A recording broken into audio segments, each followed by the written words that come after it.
Et si je vous disais que la prochaine voiture que vous pourriez acheter pourrait avoir un historique totalement transparent et infalsifiable? Fini les arnaques au compteur et les vices cachés. Dans cette vidéo, on reçoit la startup Codnect qui sécurise justement le monde de l'automobile grâce à la blockchain, avec son fondateur Francis Hachem. J'ai maintenant un co-hôte, Antoine Servant, qui est tout flou sur la caméra là, mais normalement dans la vraie vie il est pas flou. Qu'est-ce que tu fais Antoine, très rapidement pour que les gens puissent Euh, s'approprier ton personnage? En tout cas, mes projets ne sont pas flous, ils sont tous légaux. Je suis normalement un développeur et CTO. Je suis en train de créer une nouvelle boîte dans l'IA et dans la blockchain. Donc, ouais, j'aurai un peu cette casquette technique si besoin pour pouvoir t'aider sur cette partie.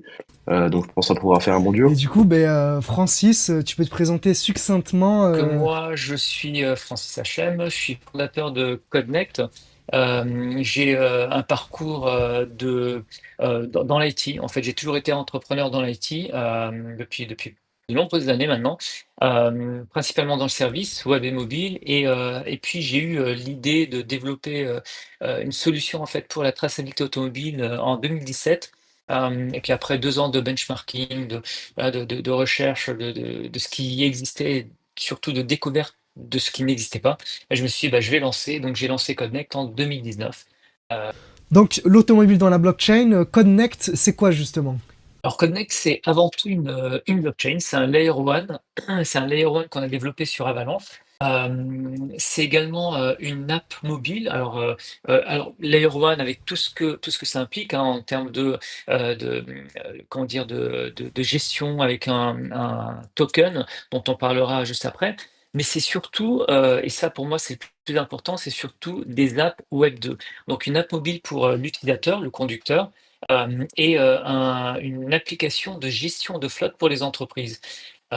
Puisque là, évidemment, en fait, on adresse, des conducteurs, des propriétaires de véhicules, des loueurs, des réparateurs, des assureurs, enfin vraiment tout l'écosystème du véhicule. Et aujourd'hui, en 2025, il est encore beaucoup trop tôt de parler de blockchain, de tokens, de NFT et autres. Donc on leur parle vraiment Web 2 et pour ça, il faut des applications Web 2. Donc c'est vraiment un écosystème. Connect, c'est un écosystème en fait d'applications pour l'utilisateur d'une part, et puis ensuite pour toute la stack, la stack d'autre part, donc qui repose sur la blockchain. Ok. Et du coup, vous reposez sur quelle blockchain justement et c'est quoi l'état du marché auto Web3 aujourd'hui? Est-ce que vous avez des concurrents sur ça? Qu'en est-il? Alors, nous, en fait, on a développé sur Avalanche. Donc, Hmm. une fois encore, on a notre propre Layer 1 sur Avalanche. Euh, Aujourd'hui, enfin, il y a eu quelques projets, il y a eu des embryons de projets, on en voit encore passer de temps en temps. Donc, il y a eu des initiatives, par exemple, avec Chainlink, Chainlink qui s'est associé à certains constructeurs, comme BMW, donc pour créer un NFT, carnet d'entretien digital, pour quelques gammes de biens. Ça n'a pas été plus loin, pour plein de raisons enfin, qui s'expliquent, hein, parce que moi je pense que ce genre d'initiative en fait ne peut pas être porté par une marque en particulier, ou par les différentes marques. Pourquoi? Parce que ça ne fonctionnerait que si la voiture est entretenue dans le réseau de marque. Hmm. On imagine très mal un BMW, faire un accord par exemple avec, un réseau de garages Renault pour que, Renault puisse écrire dans le NFT de la BMW.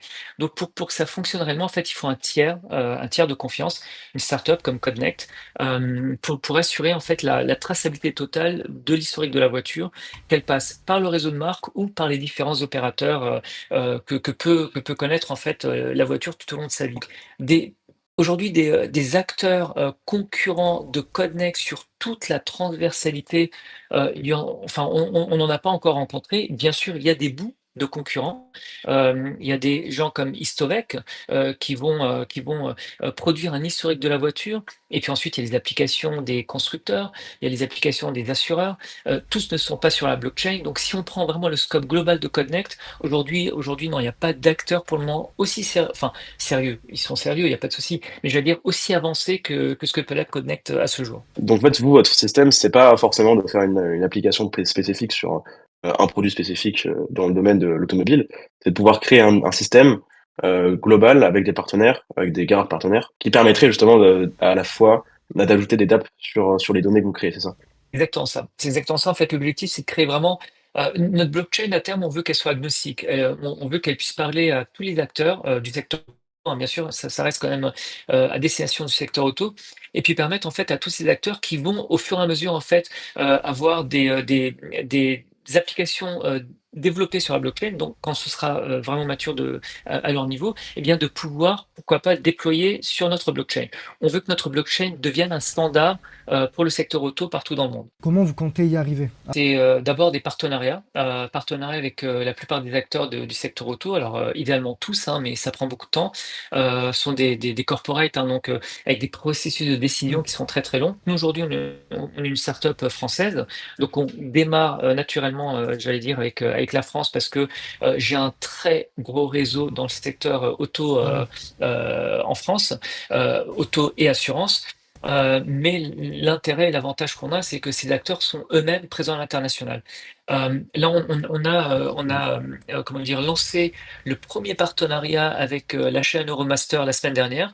On commence à communiquer dessus, cette semaine, donc on voulait le faire aujourd'hui, mais aujourd'hui étant un jour férié, on voulait pas que l'impact, soit flop.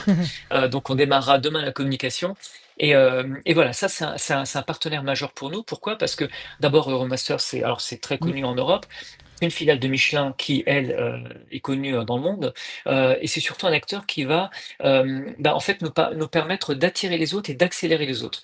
Quand je disais qu'avec ces acteurs-là, le temps est long, Euromaster, en fait, on les met en prod là, mais on a commencé les premières discussions avec eux il y a 2 ans.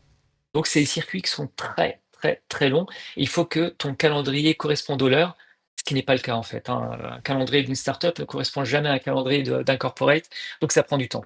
Et donc on a beaucoup de discussions aujourd'hui avec d'autres, réseaux de réparation, mais aussi des assureurs, des distributeurs, automobiles, certaines marques, même si c'est pas ma cible dans un premier temps, mais des loueurs également, vraiment tout l'écosystème.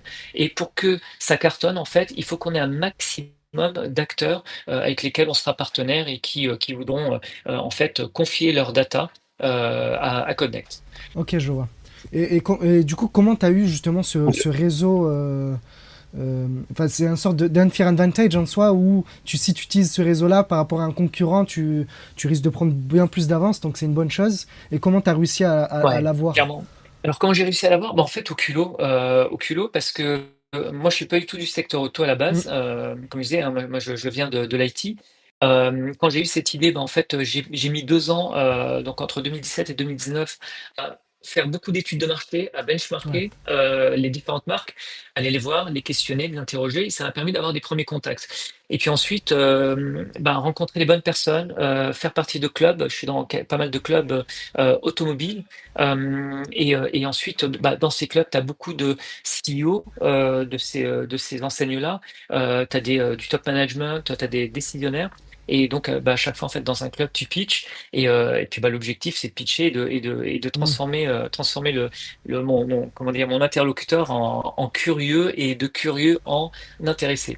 Alors, ils sont tous intéressés réellement parce qu'on apporte une vraie valeur à tout le secteur auto, sans distinction. Et ensuite, le vrai enjeu, c'est de les transformer. Hein, par rapport à ce que j'ai dit tout à l'heure, le temps est long et il faut juste être patient. Et puis ensuite, les uns apportent les autres et on tisse un réseau de cette manière-là. Et en tout cas, c'est comme ça que je l'ai fait sur ces dernières années. Ok, Alors moi je j'ai une vois. question parce que je trouve ça assez Ouais. passionnant de regarder justement ces projets-là qui essaient de ramener en fait des écosystèmes qui ne sont pas du tout dans la blockchain et de leur proposer une valeur ajoutée grâce à la blockchain. Toi, comment tu abordes donc cette technologie? Est-ce que tu l'abordes réellement dans les discussions que tu as et à quelle étape tu l'abordes? Et de quelle manière tu l'abordes vraiment avec ces personnes-là? Alors, très bonne question, ouais. En fait, de prime abord, je l'aborde pas du tout. Comme je l'ai dit tout à l'heure, en fait, on notre point d'entrée, c'est vraiment le Web 2. Et qu'est-ce que je dis, en fait, à ces gens-là? Je dis: «Bah, écoutez, nous, on a une solution». Alors, en fait, je pars du pain point que tout le monde connaît, manque de traçabilité des véhicules. Aujourd'hui, on a plein de stats là-dessus. Il y a de l'arnaque au kilométrage, il y a des vices cachés, il y a des véhicules que tu achètes, même chez un professionnel, et qui tombent en panne au bout de 2 mois pour, vice de forme, et cetera. Donc ça, c'est connu par tout le monde. Donc je dis: «Bah, nous, on a la solution pour, éviter ce genre de choses». On va garantir la traçabilité de l'info, on va sécuriser cette information-là, on va éviter qu'elle soit modifiée. Heu Est-ce que ça vous parle? Bien sûr que ça nous parle. OK, et donc on commence à discuter. Donc là, on est plus, mes interlocuteurs, c'est plus, comme je disais, soit des DG, des PDG, des CEO, soit du top management, que ce soit, dans les différentes directions marketing ou commerce ou produit. Donc à ce stade, je parle purement Web 2. Puis ensuite, de fil en aiguille, de réunion en réunion, ils intègrent, les responsables informatiques, les DSI, dans lesquels parfois il y a ou pas, des ingés blockchain, mais en tout cas qui commencent à comprendre la blockchain. Et c'est à partir de là qu'on explique. Pourquoi je dis traçabilité, pourquoi je dis intégrité de la data, immuabilité, etc. Bah, grâce à la blockchain, et là on rentre un peu plus dans les détails. Mais au préalable, j'ai déjà convaincu le commerce, le marketing, le produit du bienfait de ce qu'on a. OK. C'est une surcouche de viabilité du projet que dont tu parles, du coup, avec ceux qui comprennent, donc les gens qui sont dans la technique, dans la boîte, mais du coup, les autres personnes n'ont même pas de compréhension si globale sur la technique quand tu en parles. Tu parles vraiment que de la valeur, c'est ça? Ouais, absolument, absolument, et il y a pas OK. besoin, hein, vraiment il y a pas besoin, parce que je dis, je côtoie beaucoup évidemment de founders, dans la blockchain. Je leur dis: «Les gars, arrêtez de parler technique, ça sert à rien. Parlez, pain point, parlez, solution, Hmm. puis la technique vient après, on s'en fout de ce qu'il y a derrière la machine, quoi». C'est la solution qui compte, et la résolution du problème. Bah, c'est un peu comme si, à l'époque des années 90, on disait, on va vous permettre, je ne sais pas quoi, grâce à du code JavaScript, grâce à je ne sais pas quoi. En fait, on s'en fiche Oui, complètement. Et pourtant, les gens, bah, actuellement, dans la voilà. blockchain, aiment bien parler technique. Ouais. Ouais. Ouais, mais parce Mais, que ça crée une forme d'élitisme, bon, les gens aiment bien, c'est enfin, bon. Bon, on va passer le truc, mais les techs aiment bien se mettre en avant, mais voilà, c'est pas comme ça, et en même temps, ils rêvent tous de massification. Donc tu peux pas parler tech et rêver de massification en même temps, c'est antinomique, quoi, c'est pas possible. ouais, c'est sûr. Merci pour la réponse. Et du coup, est-ce que tu vois, c'est quoi les applications futures justement? Parce que là, ton produit, il est tel qu'il est, et vers où vous voulez aller justement? Ouais, alors aujourd'hui, effectivement, on est plus, donc si je reprends les termes de mes Mm. interlocuteurs du secteur auto, on est un carnet d'entretien digital. C'est très bien, ce qui est très bien. Donc c'est un carnet d'entretien digital, et c'est en même temps le certificat numérique de la voiture. C'est notre point de départ. Dans un second temps, et on est en train de commencer à travailler dessus, on va gérer la voiture comme un actif numérique. Et là, on fait très rapidement le pont avec le RWA, le Real World Asset. Mm. Donc l'idée, c'est quoi? C'est que cet actif numérique, ben, il puisse être servi en fait comme collatéral en cas de financement. D'accord? Notamment sur la DeFi ou sur d'autres systèmes, en tout cas en collatéral, et puis être fractionnable. Aujourd'hui dans le secteur auto, il y a beaucoup de gens qui investissent dans des voitures de collection, dans des supercars, et qui investissent souvent à plusieurs. Ça existe déjà. Donc ils vont, créer un véhicule d'investissement, donc une entreprise dans laquelle, il va y avoir cet actif. Donc ils vont acheter la voiture sur l'entreprise, et ensuite c'est partagé entre les différents actionnaires. Donc quand on dit ça, bah, on peut bien enfin comprendre et imaginer, bah, cette voiture en fait fractionnée en tokens, et chacun des investisseurs en fait a un token de la voiture, et derrière, bah, ça rend l'investissement beaucoup plus liquide qu'il ne l'est aujourd'hui. Donc on va aller également vers ce genre de choses. Et puis le troisième truc, hein, j'ai dit qu'on voulait devenir un standard, mondial. Bah, en fait, c'est servir de Connect comme la plateforme d'échange et de la data automobile, mais également de voitures. Donc ça devient cette fois-ci une plateforme globale, d'achat-vente, de médium, pour d'autres plateformes comme Le Bon Coin, comme La Centrale, et d'autres partout dans le monde.